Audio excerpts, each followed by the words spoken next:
अदिति, अलग अलग वायदे लगातार किए जा रहे हैं, संकल्प पत्र जारी किया जा रहा है। बीजेपी कह रही है ये तो भाग एक है, दो और आना बाकी है। बिल्कुल शिखा, और बहुत ही रोचक, भले ही 70 सीटों वाली दिल्ली आज इतना रोचक मैदान कि ना सिर्फ एक, दो, तीन, चार, पांच, आप बस फहरिस्त गिनते जाइए, इतनी सारी पॉलिटिकल पार्टियां चुनावी मैदान में आ गई हैं और यहां तक कि एनसीपी आ गई है। एनसीपी कौन? शिंदे गुट, और शिंदे गुट यानी कि एनडीए परिवार का हिस्सा, और उन्होंने 30 सीटों में से एक बड़ी संख्या में मुस्लिम चेहरे अनाउंस किए हैं।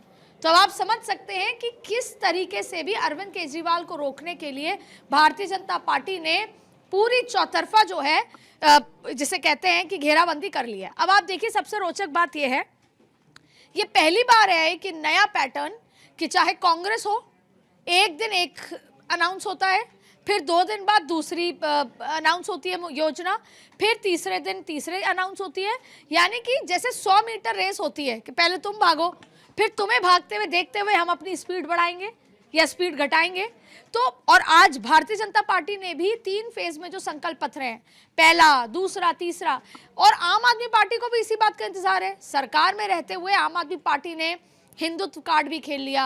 आम आदमी पार्टी ने अपने तमाम, पहले महिलाओं को बस सेवा थी, तो अब बच्चों को भी बस सेवा है जो स्टूडेंट्स हैं।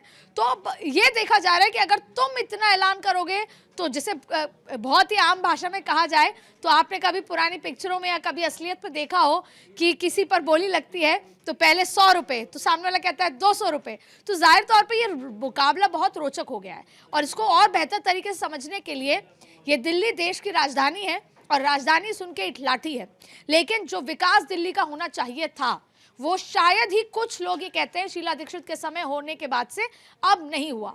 और आज मतदाताओं को केवल मुफ्त के बारे में, आम आदमी पार्टी मुफ्त की ये स्कीम लेकर आई थी शुरुआती दौर में और बहुत अमूल चूल जीत के साथ आंकड़े आए थे, लेकिन उसके बाद देखिए भारतीय जनता पार्टी हो और इस बार कांग्रेस हो, लगातार विरोध आम आदमी पार्टी का हो रहा है। लेकिन आज भारतीय जनता पार्टी ने एक लाइन कही, और वो ये कही कि जितनी भी योजनाएं जो अच्छी हैं उसे हम लागू करेंगे, उसको जारी रखेंगे। ये अपने आप में वही बात है जो आज भले ही अरविंद केजरीवाल कह रहे हैं, लेकिन साइकोलॉजिस्ट और वोटर भी समझ रहे हैं कि यानी कि कुछ योजनाएं तो ऐसी हैं जो अरविंद केजरीवाल की बेहतर थी,